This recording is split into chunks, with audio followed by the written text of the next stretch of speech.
Para el momento en que se hizo evidente el rumbo que iba a seguir el reinado de Ar-Pharazôn en Númenor, la segunda edad de la Tierra Media se encontró a sí misma en una era de intensa incertidumbre. Aunque Sauron nuevamente tuvo la oportunidad de reunir sus fuerzas y establecerse como el señor de Mordor, la amenaza que representaba no era más que simbólica en aquel momento. Por otra parte, los elfos se mantenían como una fuerza considerable por sí mismos durante la Segunda Edad, pero todavía podían ser abrumados por las interminables oleadas de orcos que Sauron podía reunir. Sin embargo, si Sauron hubiera comprometido sus fuerzas con tal objetivo, los númenóreanos se hubieran visto obligados a intervenir no por el bien de sus antiguos aliados los elfos, ya que dicha alianza se había debilitado en los últimos tiempos, sino por su sentido inherente de superioridad. Los númenóreanos no podían tolerar ningún desafío a su poder debido a la intensidad de su arrogancia, por lo que si Sauron atacaba a los elfos, ellos vendrían con toda su fuerza para aplastar cualquier resistencia. Esta situación llegaría pronto a un abrupto final con la llegada del ejército más poderoso que los Edain lograrían reunir en su historia. Mientras que el Señor Oscuro Sauron, por su parte, empezó a asumir más títulos como Rey de los Hombres,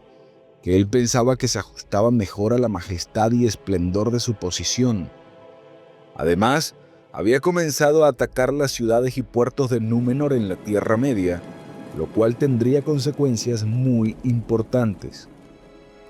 Ar-Pharazôn, al oír estas noticias, se le encendió en el corazón un deseo ilimitado de poder y de que no hubiera otra voluntad que la suya, y decidió que él mismo reclamaría el título de Rey del Mundo y que a Sauron lo convertiría en su vasallo y sirviente, porque movido por el orgullo, pensaba que ningún rey debía ser tan poderoso como para rivalizar con el heredero de Erendil. Por lo tanto, decidió que era momento de comprometer el gran poderío de Númenor, y en el año 3261 de la Segunda Edad,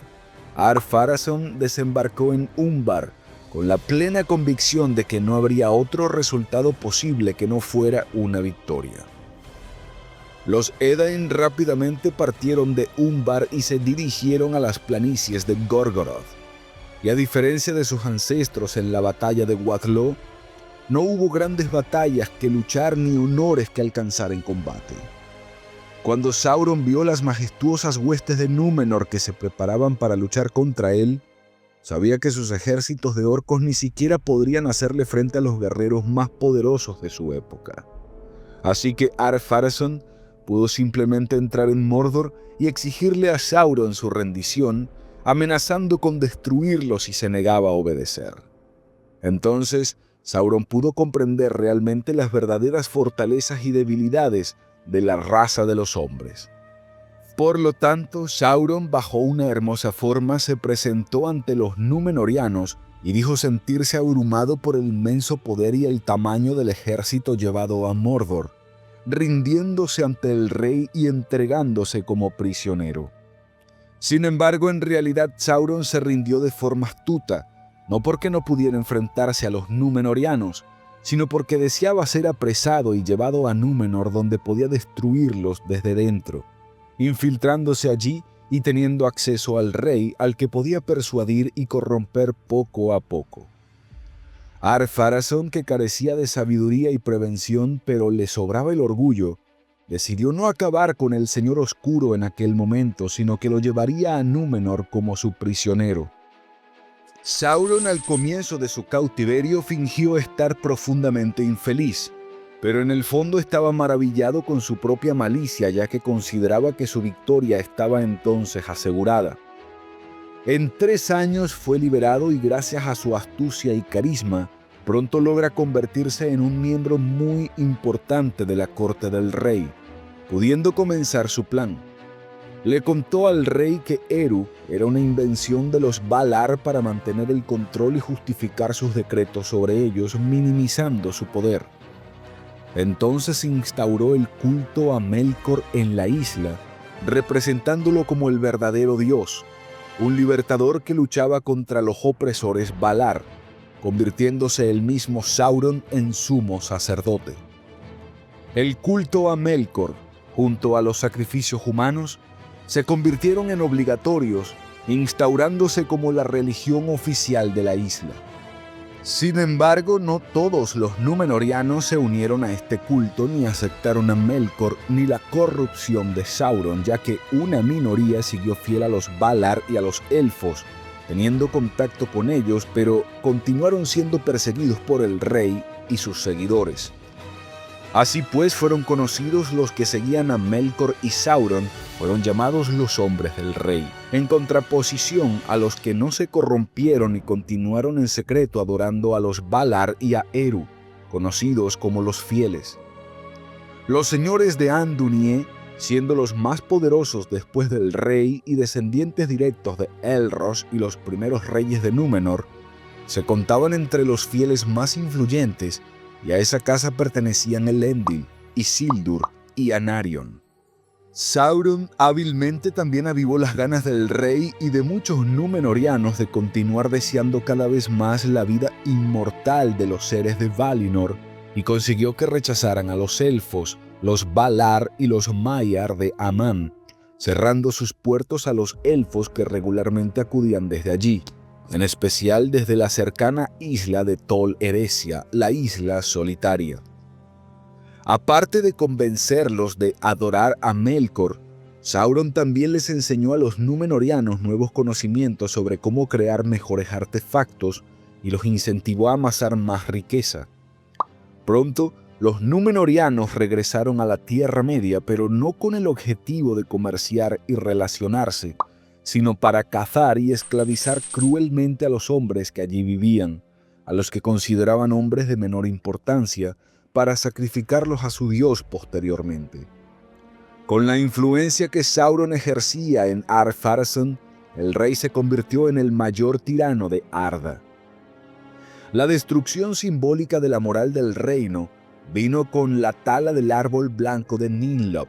cuya madera fue quemada en una pira de fuego impío, en un templo dedicado a Melkor que era majestuoso en su estructura, pero podrido en su propósito, donde muchos hombres de la Tierra Media y númenóreanos fieles fueron sacrificados. A pesar de su poder, el rey sentía un miedo creciente por su muerte que cada día se aproximaba más y más a medida que iba envejeciendo. Entonces, Sauron convenció al rey que con el estatus que había alcanzado, tenía el poder para reclamar lo que era suyo por derecho, la inmortalidad, y le sugirió que atacara Valinor con una enorme armada para tomar dicha inmortalidad por la fuerza de los propios Valar. Aunque dejó que el rey creyera esto, Sauron sabía que era imposible, ya que los Valar derrotarían fácilmente a la armada de Númenor. De hecho, Sauron esperaba que esto sucediera y que los Valar destruyeran a Ar-Pharazôn y su poder naval, acabando con el mayor obstáculo para conseguir dominar la Tierra Media. Amandil, señor de Andúnie y líder de los fieles, intentó seguir los pasos de Elendil, partiendo hacia el oeste a pedir perdón, pero jamás se volvió a saber de él. Por lo tanto, su hijo, Elendil, asumió el liderazgo de los fieles e hizo preparativos para que su pueblo estuviera listo para la gran desgracia que estaba próxima a suceder. Cuando la gran flota estuvo preparada, Ar-Pharazôn abordó su barco insignia y partieron hacia el oeste, y lograron desembarcar en las costas de Aman, donde luego establecieron su campamento.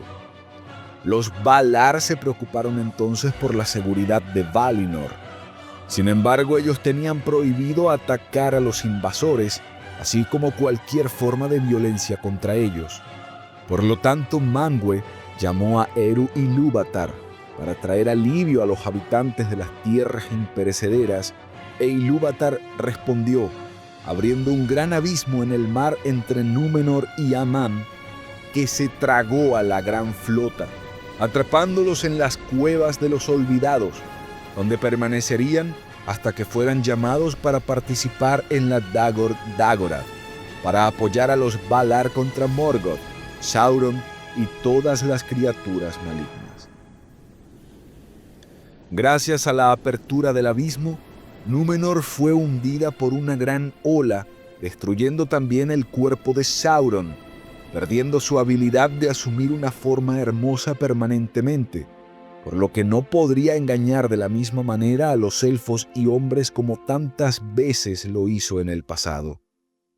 También como consecuencia, Eru cambió la forma de Arda, haciéndola esférica, por lo que las tierras imperecederas quedaron fuera de los círculos del mundo permanentemente. Sin embargo, la esperanza prevaleció, ya que no todos los habitantes de Númenor se perdieron en la inundación.